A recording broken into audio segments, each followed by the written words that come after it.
I first heard of you with Soul Surfer. Oh, yeah. Is that pretty common that that's the first thing people knew you from?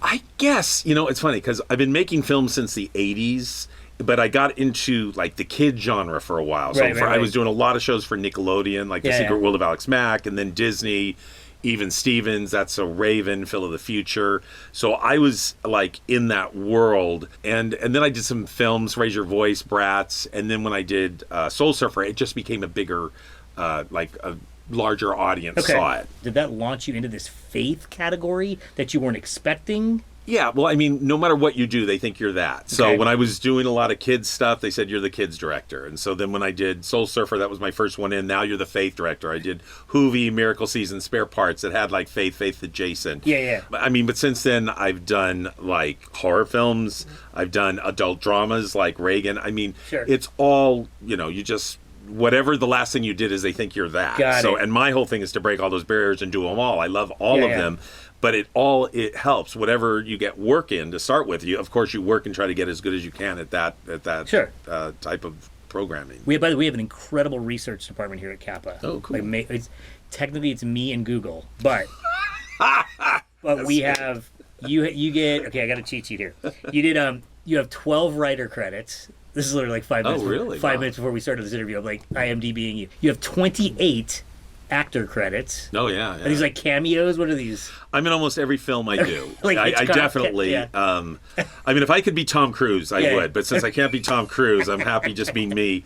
And I just love being in it, so I can look at actors and say, I know what it's like. Also, you just can a little relate. bit. Yeah, that's so funny. You be Tom Cruise. Do you want to you want to be the star of the film, or do you want to jump out of buildings and take motorcycles over ravines? Well, that takes guts. Tom Cruise has guts to do all those things. But I just think to be an actor, you have to have such guts. Yeah. I couldn't live the life. Yeah. Like when I was in my 20s, I tried it for a little while. I'd walk into a room and there were like 25, 30 guys, really tall, skinny, good looking. And I go, what am I doing here? And I felt completely uncomfortable the whole time. Awesome, But I did like when I would make something and I could take back then VHS and put it on their desk and walk away. So I didn't have to see them hate it or love it. It was just, but there it is. That's what I directed.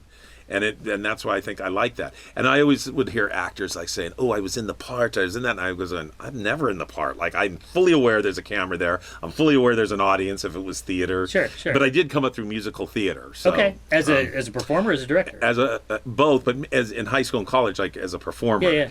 But in high school, I was also a yell leader or a cheerleader. We used to flip the girls up on our shoulders and do that. And I've always looked at myself as a director as I'm just still the cheerleader from high school, whereas I'm cheering on the other actors just to do the best that they can do. And I always like when I direct people, if I have to give them a way to do it, I go, don't do it like me, but say it like this. And I'll just give them a line reading or whatever. Wait, I don't get it. How does it because if I say, I got to go to the store. Yeah. Say it like, I got to go to the store, but do it like you would do it, not like I just did it. But I'll give them the intonation. Like where emotionally they might be or something like that? Right. Or what? I mean, if it's emotion, it's easy. It's just like, sadder, faster, slower, louder, quieter. Those are some basic things. Sure.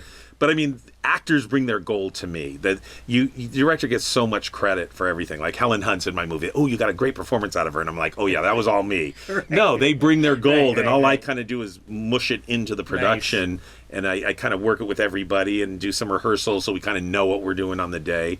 But actors bring their gifts, and I get to point a camera and shoot it. So running start to that, 88 director credits. Wow. Sounds like a lot to me. It sounds like a lot, but I've been making the film since I was 12. My dad brought our family to Ireland when I was 12 years old, and I'm the baby of 6. And for some reason, he bought me a Super 8 camera. Oh, my God. Like, I didn't express even any interest. I think he wanted it maybe, but I ended up with it. But I realized very quickly I could make these little films, and I could get out of doing homework. I would make a little film with the neighborhood kids, show it at school. Everybody would clap, and I would get an A in whatever subject it was in. And I was like, all right, this is kind of cool. Wait, was the film about you're doing English class and it's about Sure, it would be if it's history. It was something about history, but it was just another way of doing it, and it was like play. It was fun. Yeah. And it was, and back then it was you had rolls of film, like you'd shoot it, and I didn't even understand how editing worked. If you talked, I'd pull the trigger on you, then I'd stop. I'd give you the camera, you'd pull the trigger on me. Yeah. I never understood what those white flashes were, because I thought to a 12-year-old that's how you shot movies. That's how it made sense.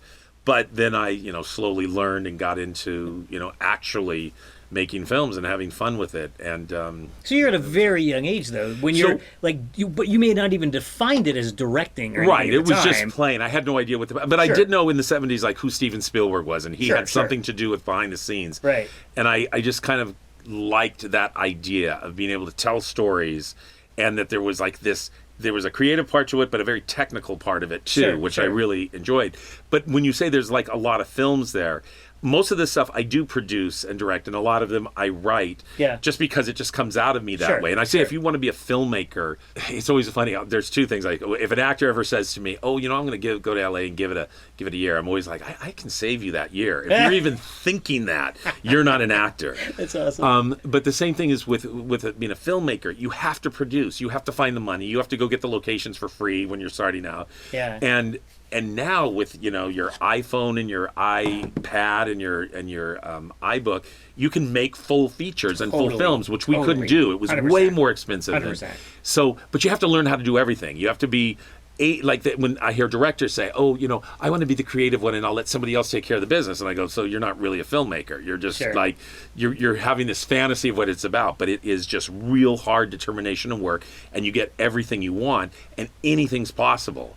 Like we could be doing a close-up here, and we could be, say that it's in Paris. Sure. And, just put a picture of Paris behind and people would buy it. But it's all fake. It's all what you make it. Sure. So I just love that aspect. It's like little magic tricks. We're faking out the audience.